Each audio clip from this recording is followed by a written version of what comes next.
Hari Om, Hari Om, Hari Om.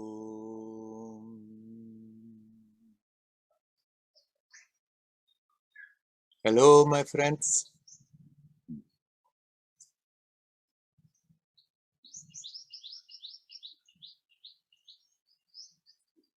Slowly it's getting a bit hotter here. It's still February, but it's heating up a little more with every day.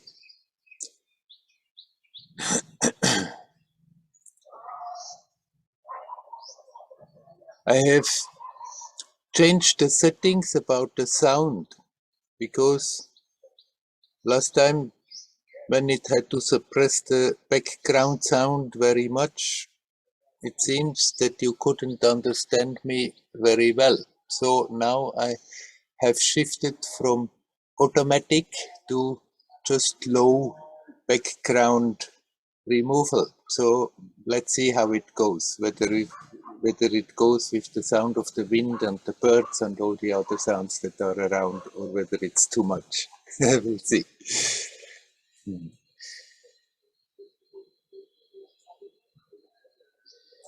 Then I'll start with answering to the question Maria asked, that I should develop the subject a bit more, because often I say things like no effort is in vain, it's not for nothing. Everything we are going through is not in vain. Also, all the pains, all the sufferings that we are going through is not in vain. Everything is accumulating something very precious. Now, then, what is it with this effort? And now I'm not talking about any effort, but I'll do it specifically for the spiritual seekers, for the spiritual search. Then what's the point in making an effort? Essentially, you are that. You are that divinity. And that is not ever lost. It's there. It's not that sometimes it's there, then we lose it, and then we have to get it again. Essentially, you are that divine beingness, the divine consciousness, the divine love, the divine life. You are that.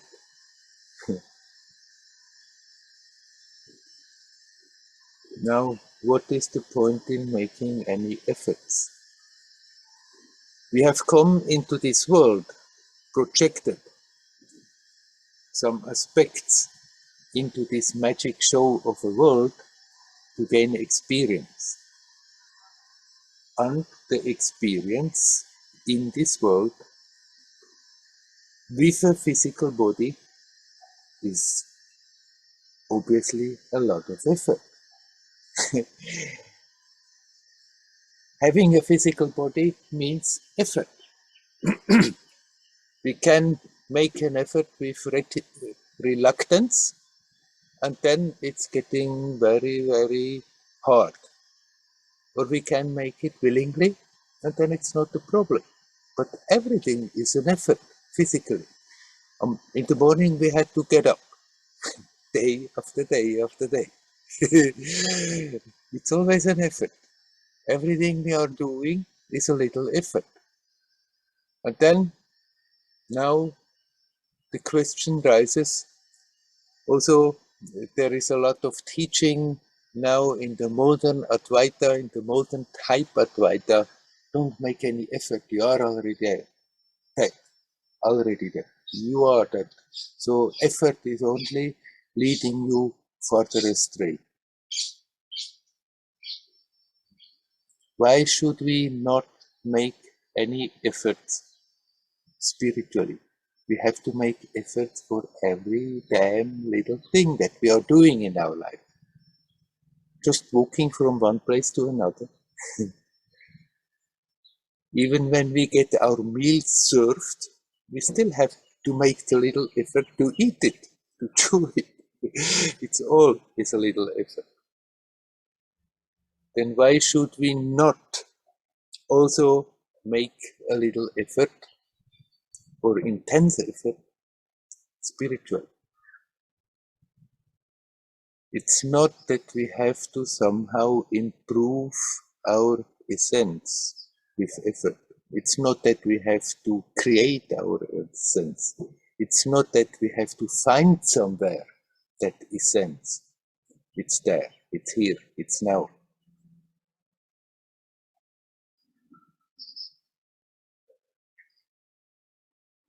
Essentially, nothing changes, but going through this human life with a human body, with all the efforts, with all the pleasures and pains that are coming along, it's accumulating something very precious.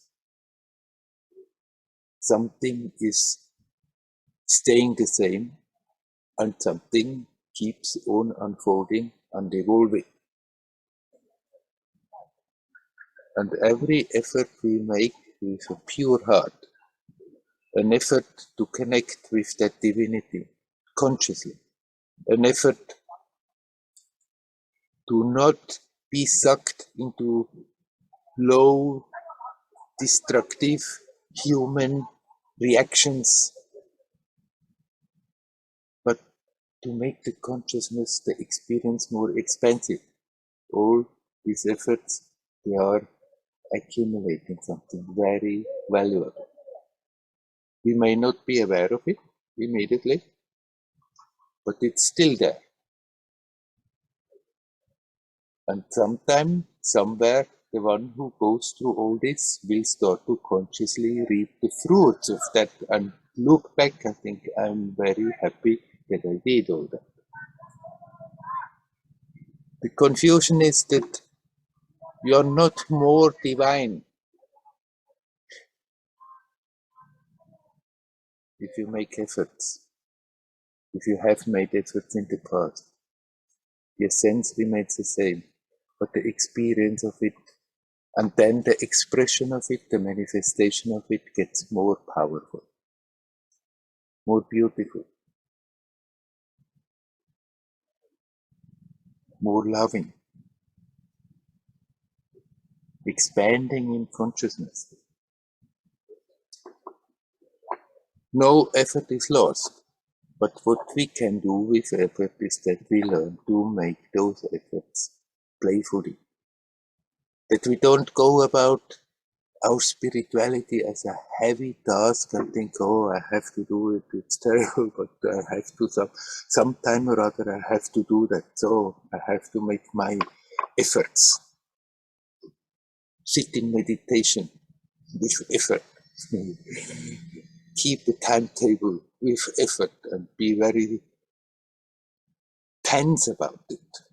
That we do it like an unpleasant task that somehow or other we have to perform, or we can learn to be light about it and playful about it. And then it's no big deal. Everybody knows to make efforts in a playful, in a light way when we like to do it. So many people are doing some sport or other, and they like to do it as a recreation, as something that gives them something special. Going swimming, going jogging, climbing up a mountain, any sportive activity people do with so much happiness. But it's often involving a lot of efforts. And there is not that resistance against that effort, and then there is no problem. And we can have the same type of attitude about our spiritual efforts. And if we stop resisting and are more relaxed, more and more, it's also really a pleasant activity, not a heavy duty. And then automatically the mind is also less resisting, and there comes more the happiness in doing it at all with it. Somebody who makes efforts, who goes consciously through the life, will get out of a lifetime so much more than those who are not doing that. There are people who make tremendous efforts for other goals. And if they are happy with it, wonderful, great. Unfortunately, most of the time, they do it not in that playful mood, but either out of a sense of great duty, and then they just go about it, or then out of greed, because they want to reach this and get that and make a lot of efforts for that. And of course, then that effort is also accumulating something, but it's a painful business. When we make efforts joyously, then it's not painful and it's accumulating even more. So let's learn to be joyous and playful about our spiritual practice, and then that effort is appearing like effortless. When it's happening by itself, then we do it with joy, and we feel when we, for some reason or other, can't do it because of the circumstances, we feel, oh, I would like more to do my practice.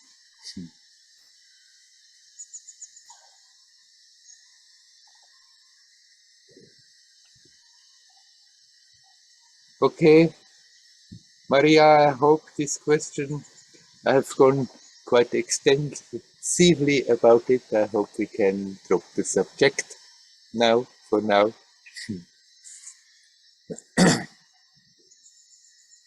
Then I'm asking you, is there anybody who would like to come in? You're welcome to come in.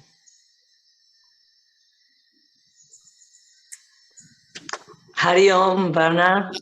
Ah, hello, Maria. You are here. Hello. Yes. yes, and yeah, I got the full answer. Yeah. Also, I just wanted to say that what I was experiencing before you started answering was that this question about effort arises as well in a situation when, you know, when there is a lot of fear, when there is a very extreme situation, I find very easy to find motivation for effort. Yes. So it's like, I've got to do it. Yeah. You know, the state is such a negative one that definitely then the effort with the meditation, the focus is great. And then there are those moments where it's like I feel as if I am in a plateau. Yeah. And then that's the moment where when I was asking you that question, when I sent you the message, it's like now I'm finding hard to find the motivation because the big fear doesn't seem to be there. Yeah. But then I was thinking as well that, you know, what was kind of in the background is that my mind is wanting an outcome, a particular outcome that is not getting, even spiritually. It's like, I want more peace, I want more joy, I want more. Yeah. And if it's not coming, it's like, so what's the point? Right. So I understood when you were answering about the greed, for example. I mean, it's about what is the motivation behind the effort. Yeah. What is what is motivating? And yeah, I understood. Yes, is that search for something that doesn't appear to be there, and then there is disappointment, and then it's like losing motivation because it's all mind. The mind is just creating a loop of yeah. Right, and of course you're right. So thank you. I have With our spiritual efforts, often we may do efforts quite for a while and have the feeling it's not doing something. And for that, it's very helpful if we can learn to enjoy the efforts instead of thinking of it as a duty.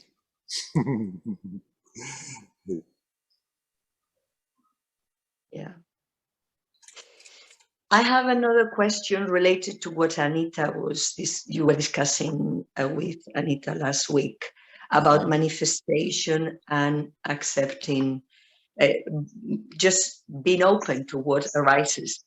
And it's interesting because yesterday I also was watching a video of a teacher who was talking about, well, if God is God, then God knows better than you what what you need. I thought it was a really good remark.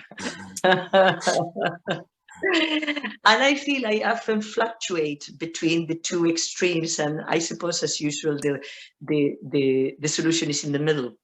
But it's like I go from one extreme of saying, okay, I get it.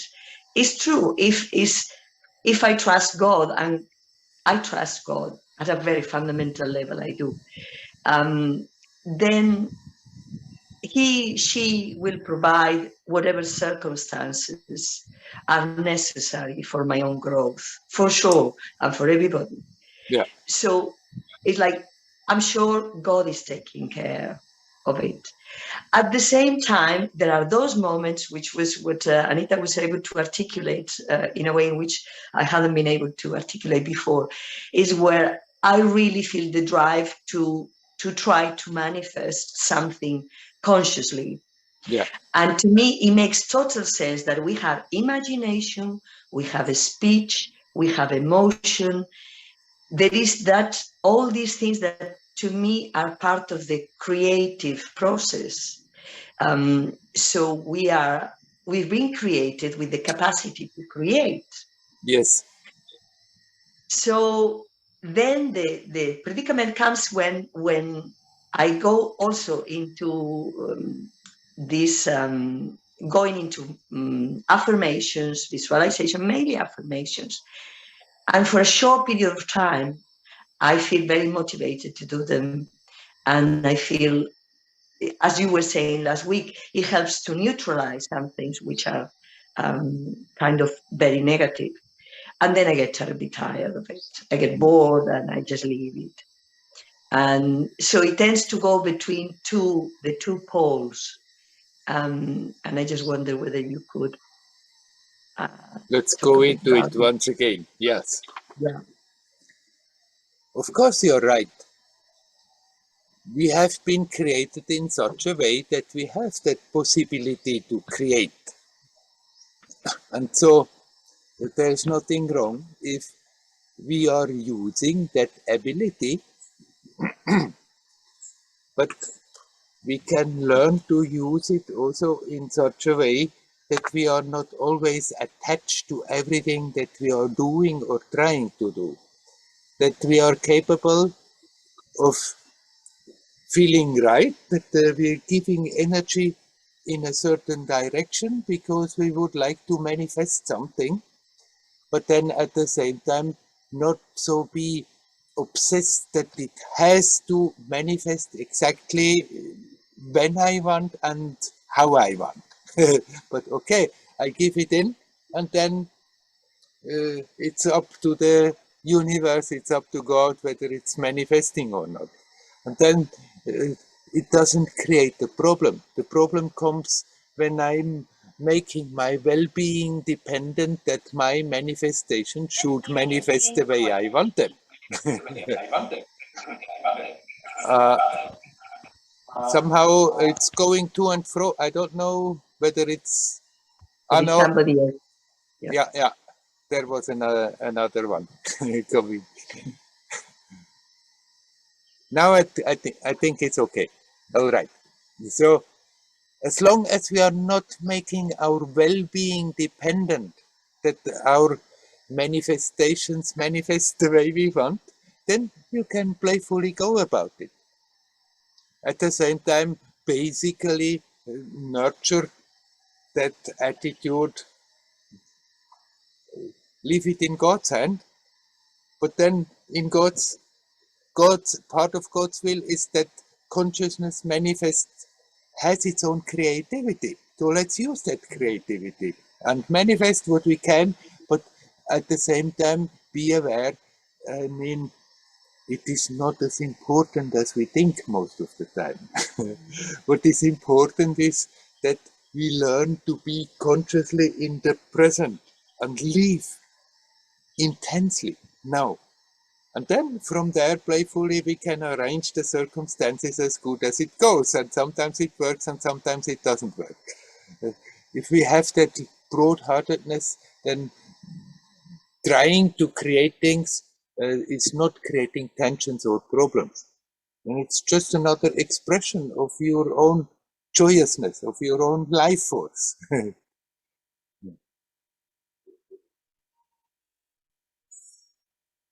Thank you. Yeah, answered. Answer. Thank you so much, Werner. Thank you. You're welcome. Hari Om. Hari Om, Hari Om.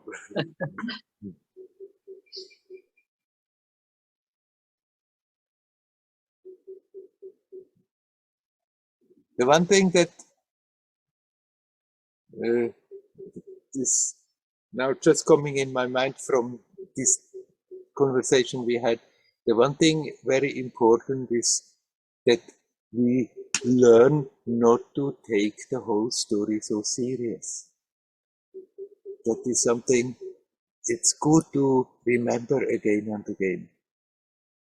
Whether things go our way or whether things don't go our way, that we don't take it so serious. This is just a temporary existence.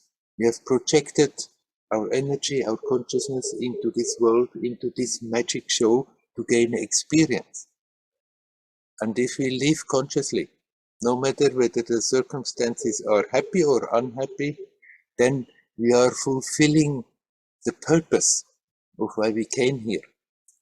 And we can playfully go about it and not take the development, the external development so serious. Then we gain much more out of it, and we also radiate something more beautiful into this world on this level. But if we take it so serious, if we take our role, the personality so serious, and all the relationship, what they think about me, am I going to be successful, what is going to happen tomorrow, oh, it's terrible what happened yesterday. If you take all this so serious, it's such a heavy burden. And it's not that we are, because of taking it so heavy and serious, that we somehow getting more efficient, more creative, and that there is something more to it. In contrary, it's making the experience smaller. So it's very good to remember, to remind oneself again and again, don't take this damn story so serious. And then we can still be sincere when we try to achieve something, or when we just give an intent in the current. We can be very sincere about it, but at the same time playfully give that energy in the current and then let it flow and let the outcome be in God's hands. Okay, is there anybody else who would like to come in? You're welcome to come.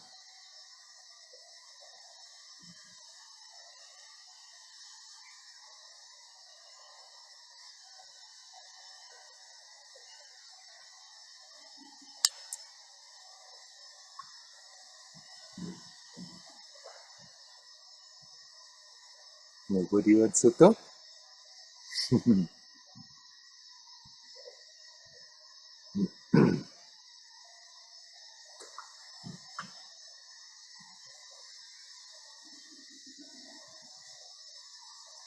Do we want people here?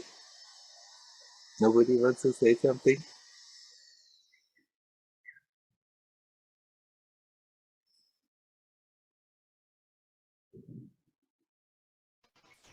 Hello, Werner.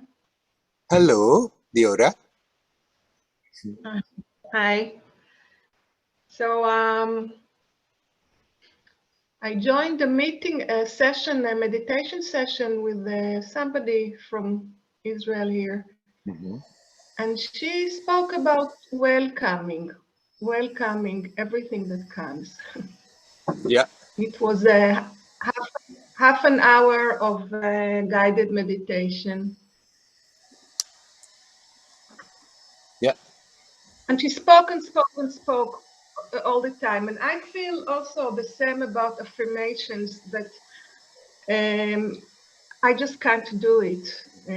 I just don't like to sit and, like saying all the meta sentences and that, and so. It's not the first time I hear this about welcoming everything that comes. But somehow, maybe something in me was open to this, and we don't know. We walk along the path, and so it's quite a magic. Yeah. Quite a magic. Mm-hmm.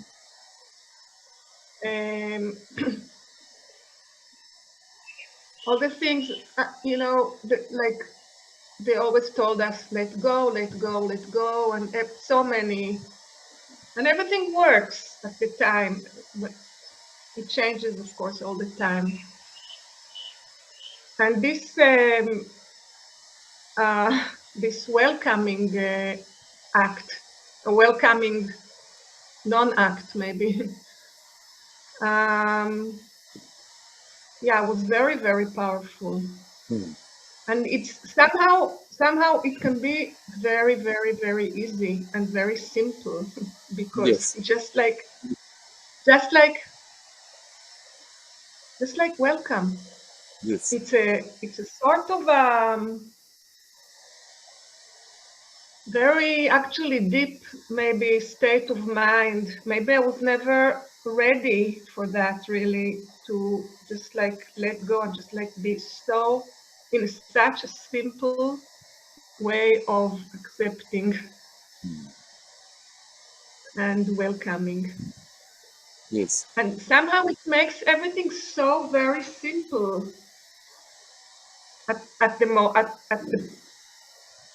moment, like the Yes. very moment. Yes.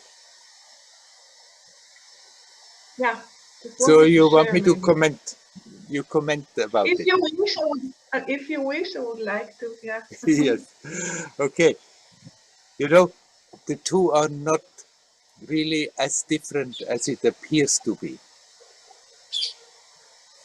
Of course, then people are a bit different in their character, and then one aspect will be more important than the other aspect. And it's definitely a very good attitude to just accept what comes, but then still you have to deal with it in a creative way, not like closing down and then okay accept and then you somehow make a little bubble around yourself. Accept, but still in with your spirit, with your life, with your creativity, you have to deal with the situations as they come.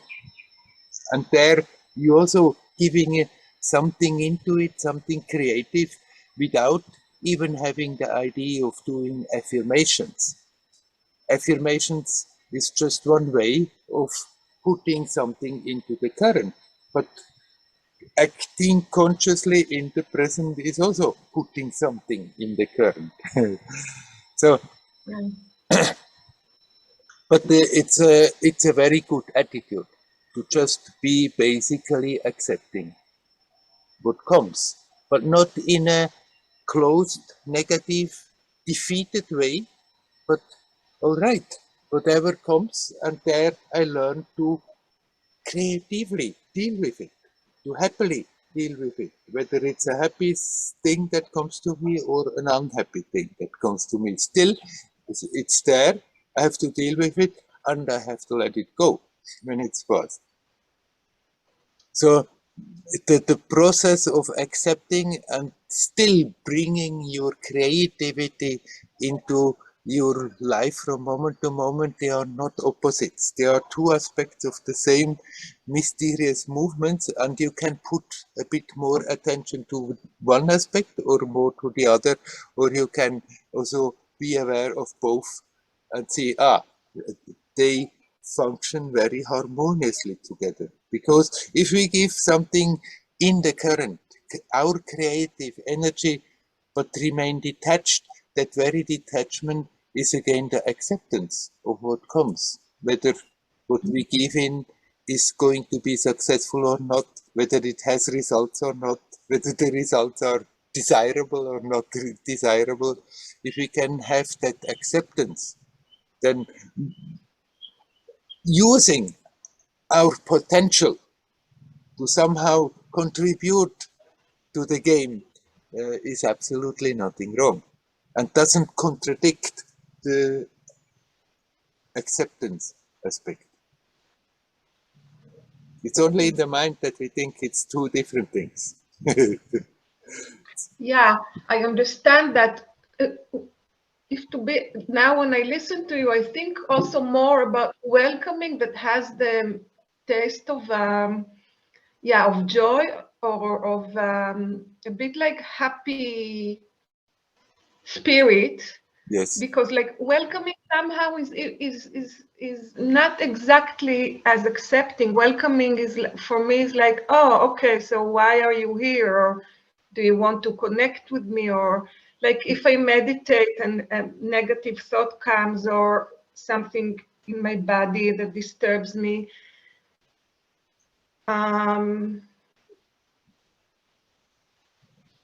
welcoming is like more like if I welcome you with a smile, or like with a cup of tea or something, there's more energy there that I could feel specifically in my meditation. Let's say yesterday I heard it on Thursday, and then I could feel it mostly in my meditation, that everything that comes, fine, don't fight it, just like welcome with, yeah, with a like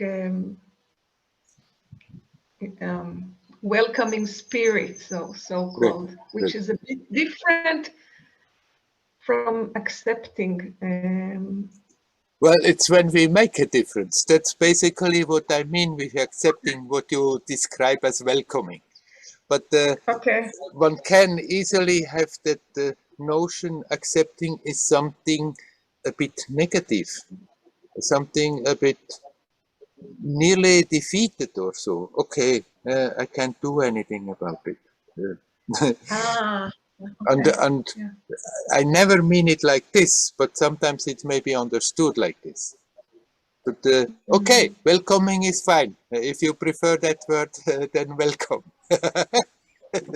Okay. Okay. Thank you. Yeah. Okay. Yeah, I see what you mean. Yeah. Yeah. Okay. Thank you. Hariom, Hariom, Hariom.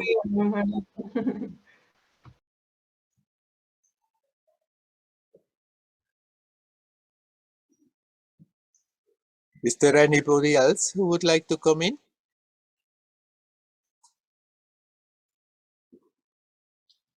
I see there is a camera on. Uwe Grant, do you want to say something or is just your camera on? Hallo Werner, hier ist der Uwe. Kannst du mich hören? Ja, kann dich hören? Okay, ich kann kein Englisch. Ja.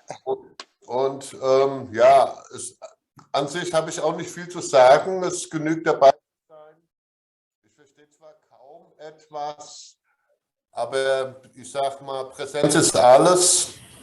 Und es ist schön, ja, ich genieße es gewisserweise, auch wenn ich jetzt fast nicht verstehe, aber es scheint nicht so eine Rolle zu spielen. ich quatsch sowieso immer das Gleiche. Alles gut, ja, ja. Ich bin heute das erste Mal bei dir.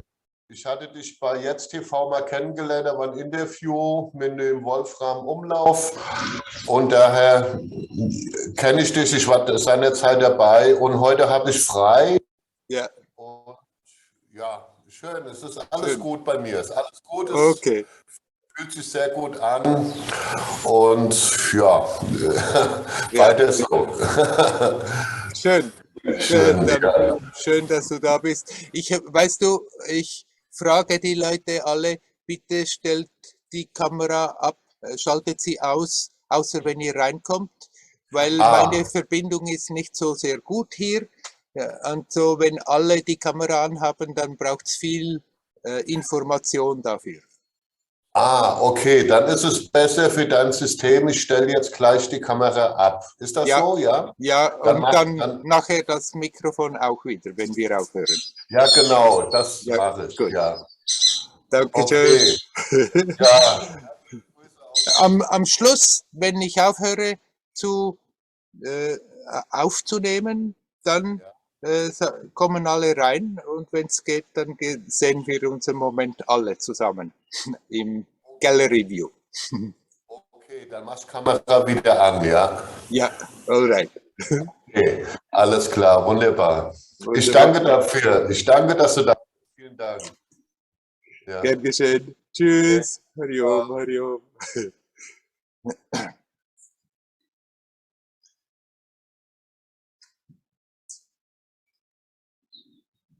Sorry for the German, but it seems he doesn't talk English. Anyhow, it was just a bit getting acquainted. Is there anybody else who would like to come in? Please come in.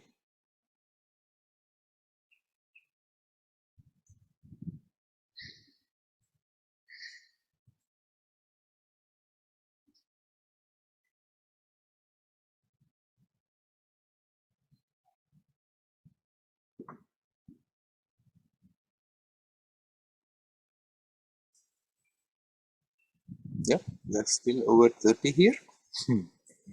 Nobody?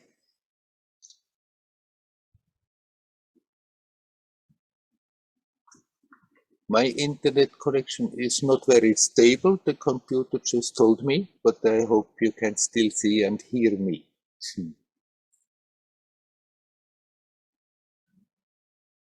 And I don't know how it is with the sounds. Can just somebody come in and tell me whether you can understand me well with the settings as I have put them now, or whether there is too much background noise with wind and birds and whatever is happening.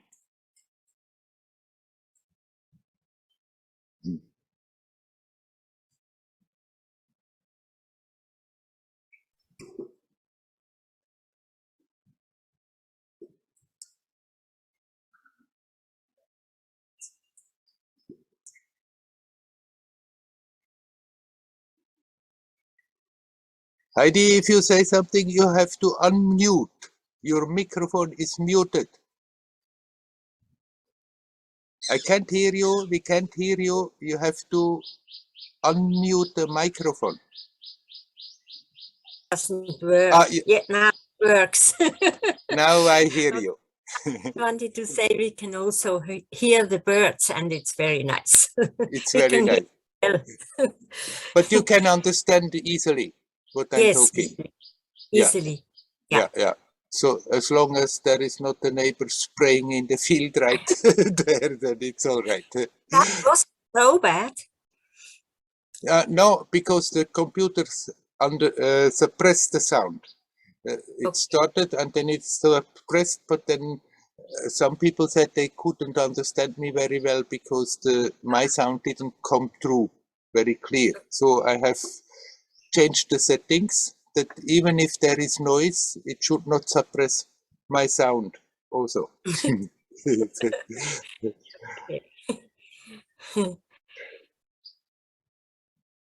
Since you are already here, is there anything else you would like to talk? No, not really. I have to say goodbye for today because I go with my girls and family to Uetliberg. Oh, so have a nice trip to the Uetliberg. Okay, thanks for coming in and telling me. Yeah. Bye. Bye, Heidi. Bye.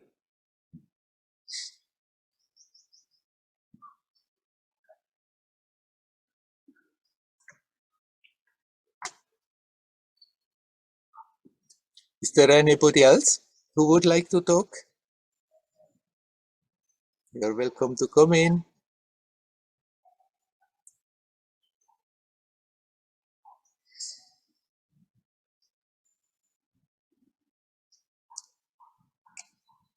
What I have been talking about, that playful mood. In a period like this, maybe sometimes people think, but hey, how can you be playful? How can you not take this story so serious? If you look what's going on in the world, it's serious what's going on. It's terrible. How can we be joyous and playful and not take it so serious? But even when it's like this, we can. Even when the circumstances are heavy and the forces that trying to establish control are not creative but destructive, it doesn't change the fact that this world is not as real as it appears. The more we think about our story, the more we think about the world and the details of it, the more we get the impression it's totally real, concrete. It's solid, but it's not as solid as it appears.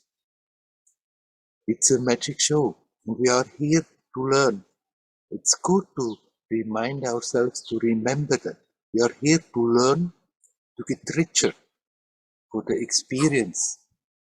Through the experience, accumulate something precious and let that experience unfold and evolve. Essentially remaining the same in experience, evolving continuously. And then in periods like this, where it's really intense, where there is an intensive struggle between forces of light and darkness, then if we can, in spite of that, not getting overwhelmed by it, but are capable of keeping that detachment, connecting with our own joyousness, with that fountain of joyousness that comes out of ourselves, and then look at the world and let it flow in the world, then actually we are not only suffering because we are not only not suffering because of what's going on, but on top of that we bring something very beautiful and creative, helpful for everybody else into the game. By not taking it so serious. That means not that we should deny things that are negative, that are destructive. They are there on that relative level.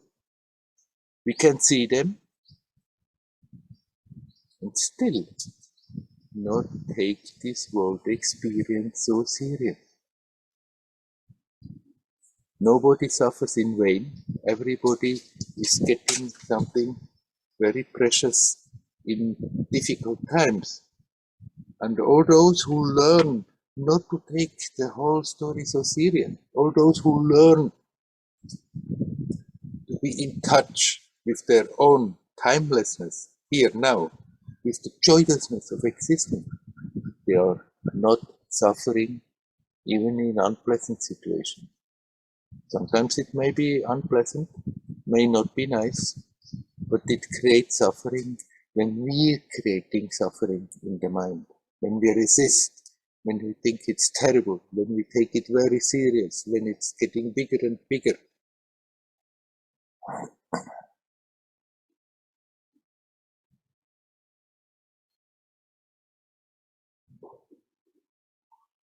This is a madhouse, this world.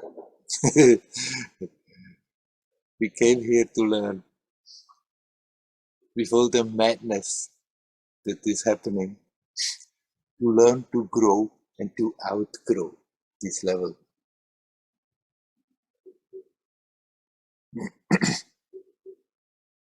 We have that opportunity as individuals all the time.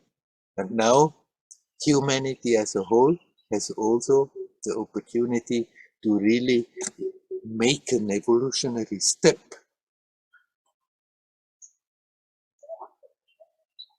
And the more individuals that are not heavy, the more individuals that there are that are capable of keeping a joyous heart and be aware of their spiritual nature, of their divine nature, of that joyousness that is within, the more that process for humanity making a step is supported. So we are making our own life much lighter and more beautiful and more joyous if we do that. And at the same time, we are contributing to the collective to make it easier for humanity as a whole to open up to a more harmonious way of existence, to a more joyous, happy way of existing. If we get depressed because of what is happening, actually we are playing into the hands of the dark forces. Then we are nurturing the negative aspects of manifestation. If we make that effort of disconnecting with that, not of denying it, seeing it's there, but not getting attached to it, but connect with your own joyousness, then you are helping something. And you are working with the forces of light. Why does it seem to be easier to slip into negativity? Very simple, because that force, that darkness has been in control of this world for a long time, very strongly. And in all that period, in that long period, thousands of years, it felt always that to slip into negativity, to slip into depression, to slip into self-pity, it's like easy like going downhill. And to connect with the light, to connect with creativity, to connect with something expansive seems to be like uphill work. Why? Because the dark energy was in control. And now it desperately tries to hold on to that control, but it's slipping away. And the lighter energy, the energy of light, of love, of harmony, and expansion is getting stronger. And if we are opening our heart to that, then it seems less and less like uphill work, going uphill when we connect with that, but it's becoming more and more easy and natural.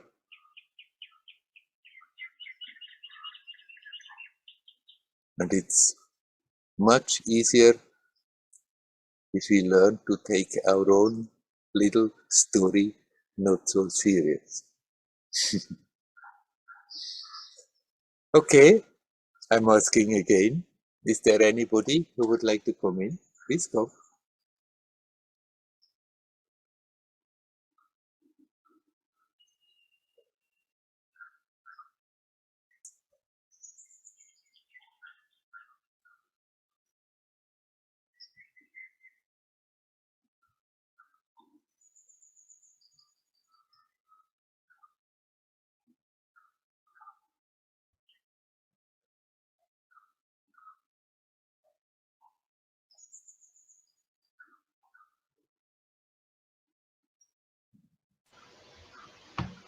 Yeah.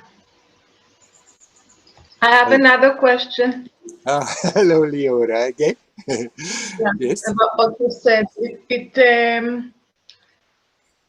It's very unusual to, in our society, to somehow disconnect. Like, as I was brought up that I have to show that I care. Mhm. I'm thinking about the war, but I'm also thinking about my sister, who is now becoming very, very senile.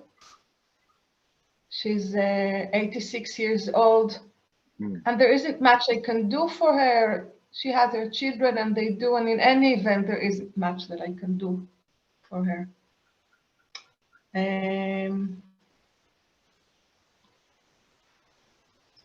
And there's this thing that I feel I have to show that I care, also about things that are happening in the world. I know I understand what you're saying, and I'm sure it helps. I'm sure it helps even more. Because when we show that we care, there's always sort of energy, maybe not as sincere or with an effort in it, which is not always taking us to, or the other person actually, to a better place. It's only much to do about something that maybe we can't do much about.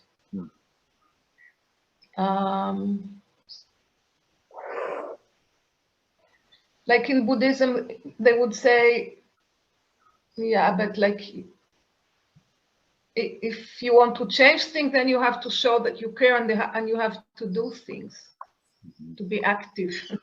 Yeah. Yeah, I think you understand what I'm saying. So if you can respond on that. Right. Some Buddhists may say like this. Some Buddhists will say, okay, if you really want to do something good to the world, go and sit and meditate. Yeah, right. Right. Yeah. No, I mean the opposite. If you really want to do, then you have to be active. To sit and meditate is not helping the world. Maybe it helps you, but not helping the world. That they Yes. would say about Buddhism, Buddhists. Yeah. Yeah, but there are different schools in Buddhists, and some Buddhists will think that you do much more for the world when you sit and meditate than when you do things. Yeah. And these are just opinions. When I say not to take this whole story so serious, that doesn't mean, once again, that doesn't mean that we close and don't want to know what's going on. And then, like with your sister, if the situation arises that you feel here I have to do something, then do. But at other times you are clear anyhow, she's taken care of, and it's not necessary that I go in. And then if you have something like a bad conscience for not doing anything, then actually you're harming yourself and you're sending her negative energy. So it's then again, I take myself as a person too important, that my role is not as important as that. And if it's necessary, I give a helping hand, and the rest of the time let it take its course and send positive energy without doing something. All this being trained to express concern, to express that I care, is also that I have to keep my image up, that the other people know what the kind of caring and concerned person I am.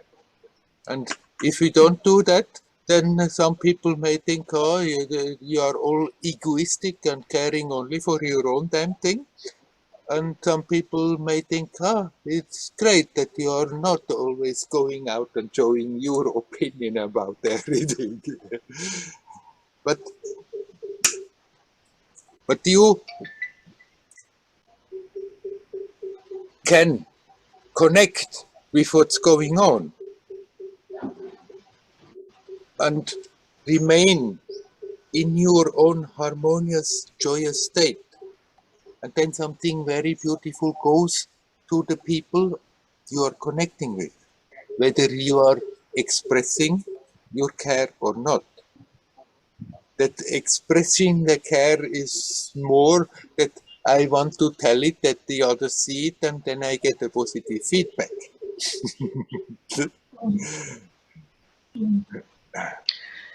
So this is like actually what you said about my role in the world. Actually practicing how to die, or like now when I'm aging and I think sooner or later I will not be here to manifest, or to do what I'm here for, or maybe I'm not here for nothing, or maybe I'm here for nothing actually.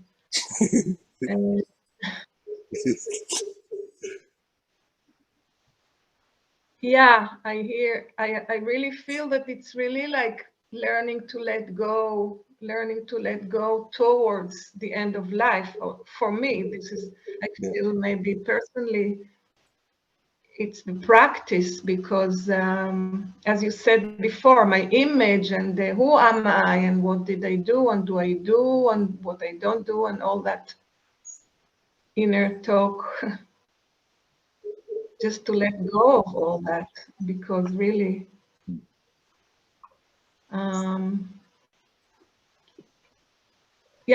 just to let go of all that. It's really learning to accept that, Yes. as I said, I mean, those who are capable and do so already in their young age, they also are good to do so. But it's true. Then when people getting older, for many, if they have the clarity to look at their life and their situation, it's getting easier thinking, okay, now in a way I have done what I had to do, and now I can more just let go and relax. That was also the old Indian pattern, that in the youth there is the learning and then there is the working for society, then slowly getting back, taking it a bit easier, and then towards the end of the life becoming a sannyasi. That means to just let go of all the ties. But I mean, at any age, we can learn to be inside a sannyasi, to be detached. And then still you can be active. You can play your role and give a helping hand wherever you feel it's the right thing to do. And then in other places you don't feel obliged to fake that the concern, I should do something but I can't. Then okay, it's not my role to play. And you connect and you send positive energy, and then you are doing something very beautiful and creative, even if nobody comes with roses for it. sometimes they do. Yeah, right. Thank you so much. That was very deep. Yeah. You're very welcome. Hario. Yeah. Hario.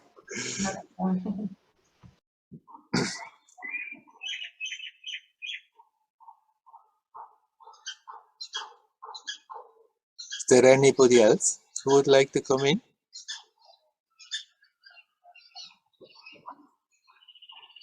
Somebody, Mariam, you should unmute. Yes, I now realize it. Hi, Werner. Hi. Okay, it's my first time I speak up. It took me quite a while, but I'm thankful for having you as a support the last 2 years. I wanted to say thank you, and also the circle you put around you. I feel always when I connect with you, like also Uwe said in the beginning, that it's not about the questions only, it's a lot about just being with you. And yeah, but now I have this question, because today you talked a lot about effort, and that in spirituality the effort should be more playful. Yes. And I think so I had a time when I did more practice and was sitting more, and it was easier for me to connect with the stillness and just try to let the thoughts go and come back to the, as you say it, more formless state. And it was quite a good time I had, but since the last some months I have really troubles in doing so. And I realized also that I had to face a lot of difficult situations also of my body, because I had a broken ankle. And it was funny because actually before I broke my ankle, I thought I want to have a time for myself and a kind of retreat. Really, it was interesting. I wanted to take 2 weeks retreat for myself, and after 1 week I broke my ankle. And then it was like, wow, cool, now I have a longer retreat. But then during this, now it's already 3 months, and now I can walk again without crutches again. But it was a time I was just at home. I couldn't move really, just two rooms I was moving in between kind of. And the beginning was, super, I can sit and meditate. But in this time, I was confronted suddenly with a lot of my ego, with the realization that I cannot move and I cannot do what I normally do. It brought a lot of feeling of, how you say, Ohnmacht. And rage, actually. I got really angry. And now I think I somehow lost, I don't know what it is. I tried to fly or escape, also flüchten. I tried to escape from this painful rage and all my ego, and that I'm totally, wow, how you say, when I look at myself, I'm surprised how much bad stuff is inside me and negativity. And I find myself, I cannot go into this state easy and sit down, and just because somehow I'm afraid, or I don't know, I cannot confront myself. And I want to ask you, about how can I do the effort, but being playful at the same time, and how can I solve this situation? I don't know. Yeah. Well, it's great that you become aware that that stuff is there. And sooner or later, it has to be confronted. But you can now think, now I have to confront it and then try to sit and be busy with it and get very, very dark about it.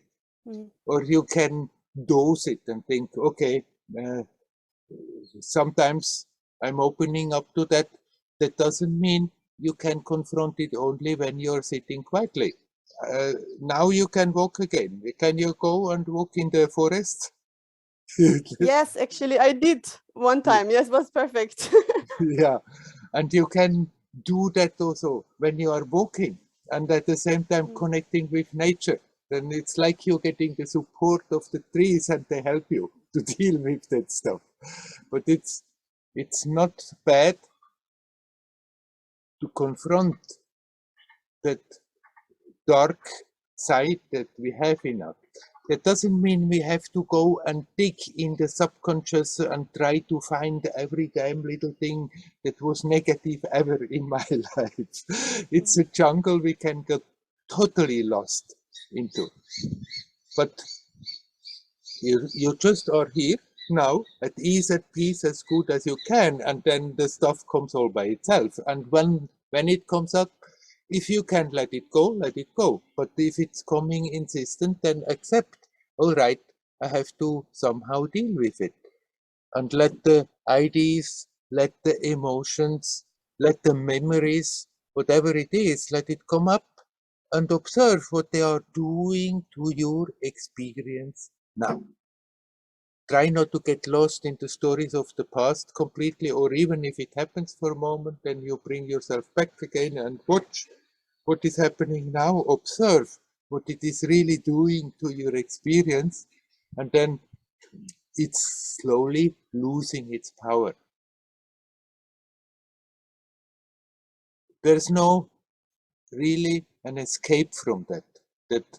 So actually, that period where you were less active was very, very useful. So it opened up that box more.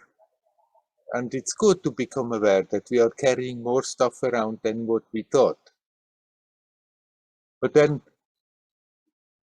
even this you can go about it playfully. Instead of when dark stuff comes up, instead of resisting and thinking, no, not me, I'm not so bad, then accept, okay, these aspects are there, let them come up, look at them and let them go. And then it's not really such a big deal. It's there in everybody. We have accumulated so much negativity growing up in a world that is full of negativity. Everybody has it.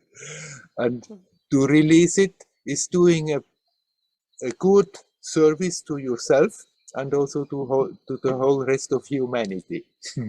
Because then you function more harmoniously and more joyous and bring something beautiful into the world. But you can accept, okay, I'm opening up consciously and then let it come as it comes. And then when you feel, okay, that's enough for the time being, then you can somehow redirect your attention somewhere else. Or if it's coming all by itself, then you can accept, all right, I'm spending some time with it, but then after that, maybe you do something else when you feel, okay, that's enough. I need a break. And then it won't look like such a heavy duty and heavy thing to go through. Yeah. Yeah, I think sometimes it's just the hard thing is not that it's coming up, but that I start to, we talked a lot of times about it, judge myself for, I didn't want to be like this because of course you see all rage around you and you think, wow, I want to be light. But then when you are confronted with your own darkness, it's, the judging, I think it's about a lot of accepting it, but it's really hard. It sounds so easy and I heard it many times, but when I was in it, I thought, wow, how can I relax now? Yeah, sure. As good as you can. Relax as good as you can. And when we have more of a profound and honest look at ourselves, first what we see usually is absolutely not pleasant. The roof may come down on the head. But if you keep going, then that's disappearing, getting lighter and lighter, and then it's getting easier also to develop again that playful mood. Yeah. Okay. But don't think it's your duty to feel heavy and bad about it. If you can, to feel playful about it, by all means. It's somehow we have those ideas ingrained that in many situations it's like our duty to suffer, to be negative, to be heavy, but it's not. It's just how people function most of the time, but we don't have to. It's perfectly valid not to do so. Yeah, that's an interesting thing also. Just now also about this war going on in Ukraine. It's for me also hard to understand that on the one hand we are one consciousness. Yes. But if they are suffering now there very strongly, I don't have to suffer. Like you said, I can also still be playful. Right. I think this is aggravating now this struggle a bit, but and showing me. You can connect with this place, you can connect with the situation, you can connect with the people, and then connect consciously also with yourself, here now, with your joyous self. And if you are capable of doing so, something very beautiful flows from you to that situation that is supportive and helpful.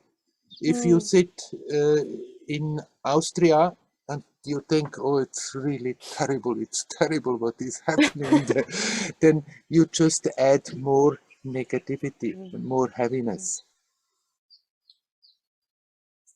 It's funny, but it's like we have been trained and it's so ingrained that somehow it looks like something very ethical if we suffer, and especially think of a situation where it's not easy and then we feel very pained about it, as if it was something very ethical to do. But all we are doing when we do that is adding more heaviness, adding more pain. If on the other hand, that doesn't mean that we should try to say, everything is wonderful and nice and beautiful. It's not. A lot of stuff is not nice and beautiful. But if you can connect with them and still remain here now, as joyous, as playful as you can, then you do them really a service. And your life is also much more beautiful. Thank you, Werner, to say that. It's like I need a permission. Yes, right. That's it. That's the funny thing. We have that ingrained as if it was unethical thinking of something heavy in the world and then still remain joyous. But it's completely screwed up to think like this. Yeah. Okay. Yes, thank you. Good for me to hear. Thank you so much. You're welcome. You're welcome. Hari Om. Hari Om. Hari Om. Have you, you said in the beginning now for 2 years, have you been coming to the satsangs for 2 years or seen it after that? You have been coming all the time. No, a lot. Sometimes I see the replays. Yeah. But actually, I'm a friend of Victor, who met you in close to Arunachala, and we were there together. But I left before, and then I was stuck in Sri Lanka for 7 months. I wanted to come back to India, but in this time I was always following you, and and now again, because I had my broken ankle more, I could do the more lives more. Yeah. So okay, I'm happy, and I hope to come back as soon as possible. To India, Yes, to see you live. See me live. Yes. Real, not Zoom. Okay, let's see what happens. Yes. Hari Om. Hari Om. Hari Om.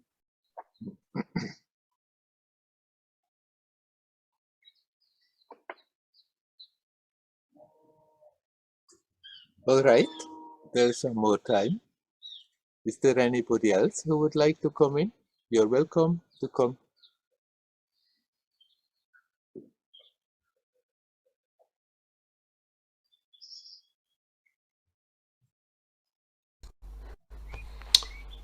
Hello, Werner. Hello. I'm seeing moment, a picture. One moment. There it is. Hello, Lutz. Hello. Yeah, I want to talk to you about a little bit delicate and very actual theme. I would call it the yoga of war. The yoga of war. Yeah. So what do you think, what is the most important thing for people who are fighting a war or who are kind of in a war situation? How it's the best way to deal with that?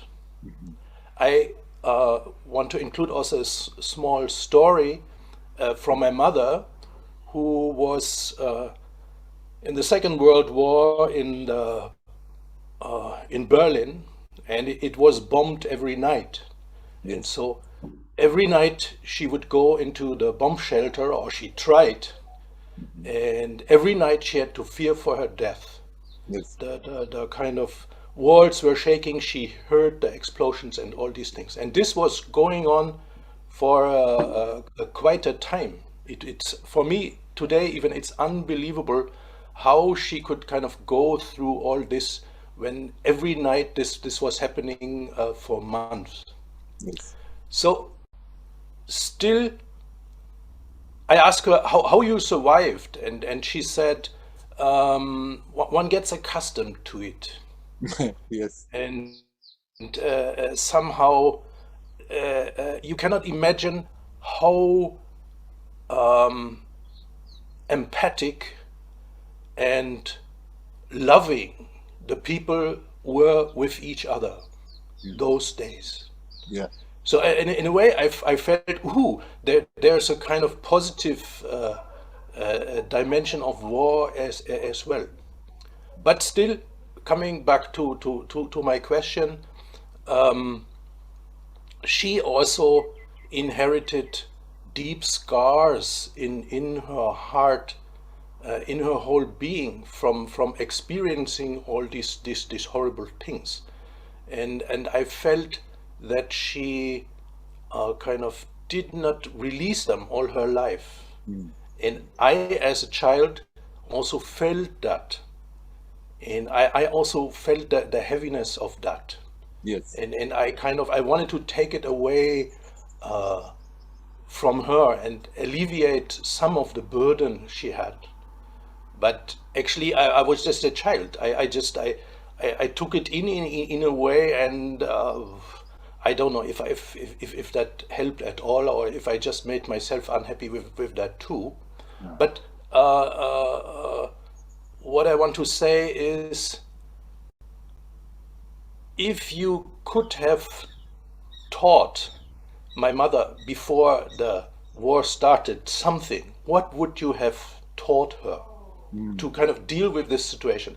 I mean, this is a very an essential thing, which maybe also we need to know now. We don't know how it is going on here, how it is unfolding, and there are some Israeli friends here now who also, I think, are faced sometimes with some kind of warlike situation, or actually a war situation. Yes. There's not a standard way I can say what you have to say to people. So I would have to be standing with your mother before the war and see how she is open for what she is open. Often it's more just to communicate and be with somebody than what one says that matters. But if you can help somebody, if you can help yourself and somebody and other people, that when they are facing difficult situations, that in spite of that, they, whenever they see how much they are overwhelmed by the situation, that they somehow learn to recollect themselves and to bring their attention back to themselves and somehow balance out and somehow ground themselves to the earth and let go. Then if they are ready to listen to that, to hear that, and to apply that, then lots of their burden that they are facing will simply disappear. As it comes, it disappears. Then it doesn't hang on to the shoulders and get accumulated. If we can also, in tough situations like that, somehow come back to that timelessness and center here and learn to let go here now, then the difficult situations, the emotions, the tensions, they are not accumulating and getting heavier and heavier on the shoulders. And if somebody is doing it, then that inspires those around them also to make it easier for them to let go. But finally, it's everybody's own responsibility how they deal for themselves with their emotions and with the difficulty of the situation. It's not that we when I say, before I was talking a lot about playfulness, and playfulness doesn't mean that in a situation where everybody is down and heavy and afraid, that we try to make the clown there. But then we just get them more angry. But you can still, in yourself, in your heart, remind yourself, after all, I'm here to learn. And if the situation is terrible, then it's a continuous confrontation that actually gives me the chance to go that much deeper into my own resources, which people have experienced to some extent. Like your mother said, in those days the empathy was enormous amongst the people, because then they thought more for the group that was there in danger than for my personal little advantage. And in that group, if you are capable of not making yourself heavier and heavier because of the circumstances, you make it also easier for the others. But everybody can also in such a situation learn to let those tensions go, and then it's not such a terrible, terrible, terrible experience, even if it's horrible in a way outside.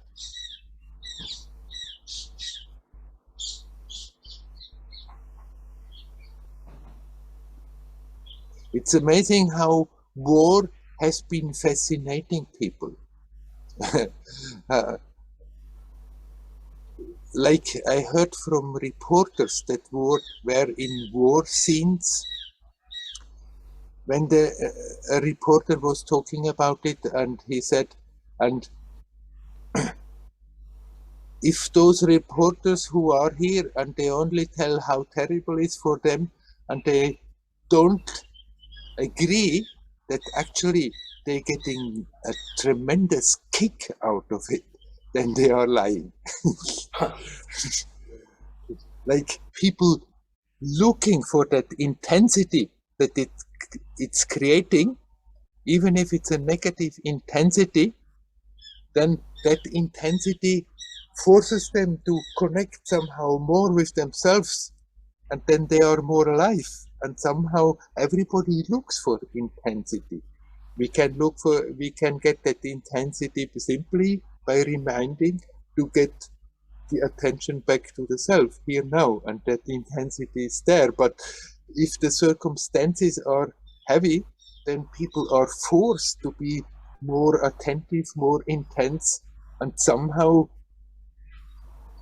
somewhere, it has been fascinating humans throughout the ages to create these kind of horrible situations to force them to be more intense. That doesn't mean that I'm in any way for these situations, because we can have that intensity without the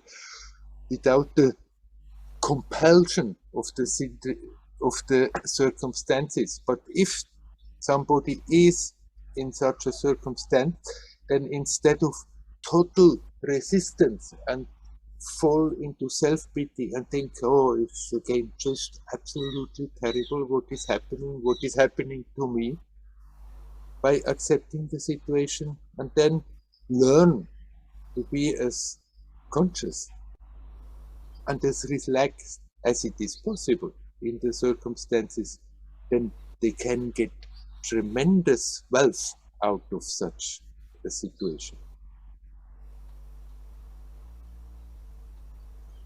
I mean, you can tell this to somebody who is open for it.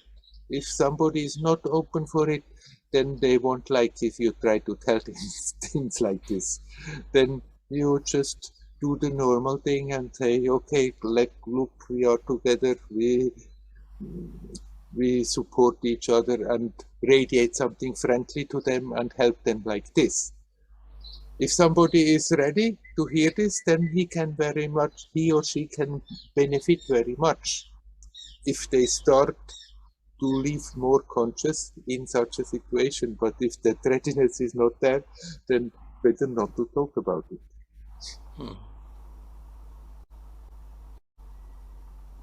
Yeah, the intensity of war, that is also something I heard from active soldiers who have been fighting in the war, that in a way it was their most intense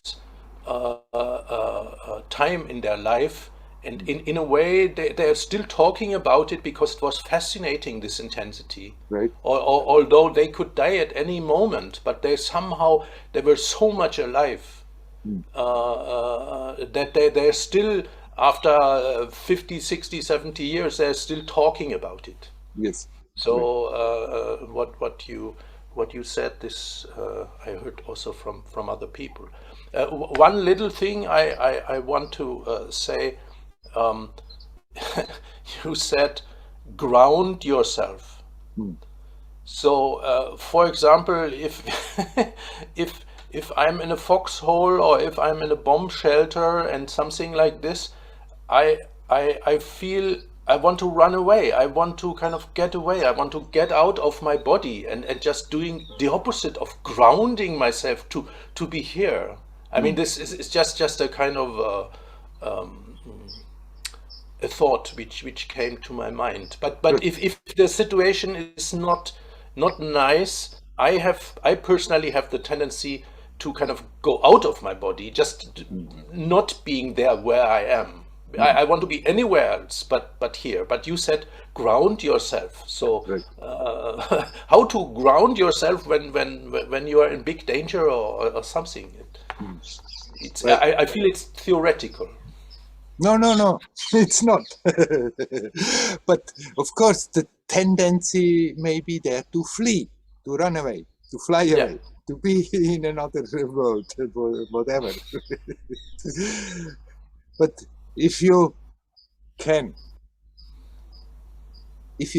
that clarity, that you can tell you, after all, nothing can really hurt what I really am,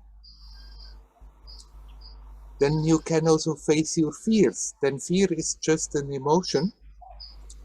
And then you can accept the challenge and say to yourself, instead of running away, if I'm fully here and accepting to be here and ground myself here now, then I can get a tremendous benefit out of the intensity of the situation.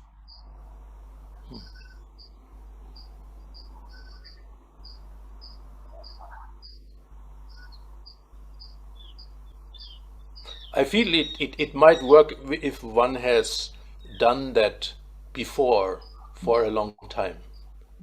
But now some kind of normal person, I think is not capable to ground themselves in a very challenging situation. Right. Anyway, it's just you can do that for yourself. If one knows that, one can try that for oneself. And if somebody in the midst of a group is doing that strongly, then it's making it easier for others, that they are also more relaxed, even if you don't talk about it. But basically, it's always for oneself that it matters. We cannot really take the burden from the others. If we feel an openness with a certain support and guidance, we may make it much easier, but still, everybody has to make their own choice how to deal with it.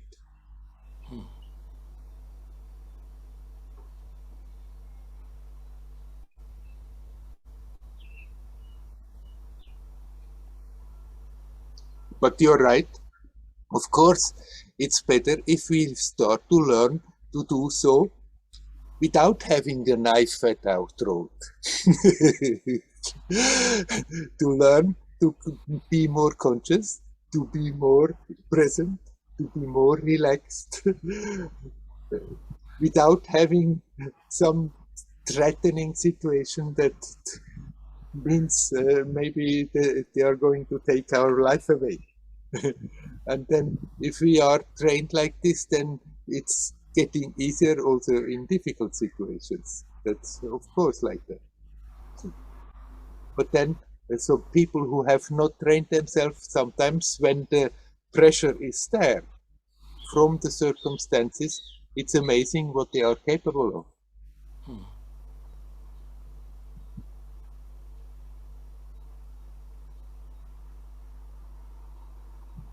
But however bad the situation is, we still can use it to go deeper and then in a way out of the worst situation create something creative for our own experience. And that is also a gift that we are radiating for the others around.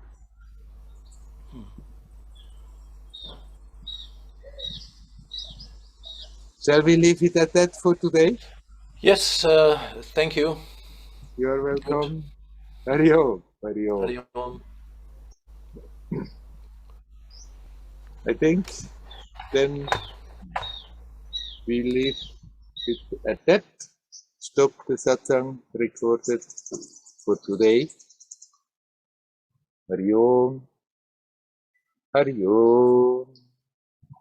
Hari Om.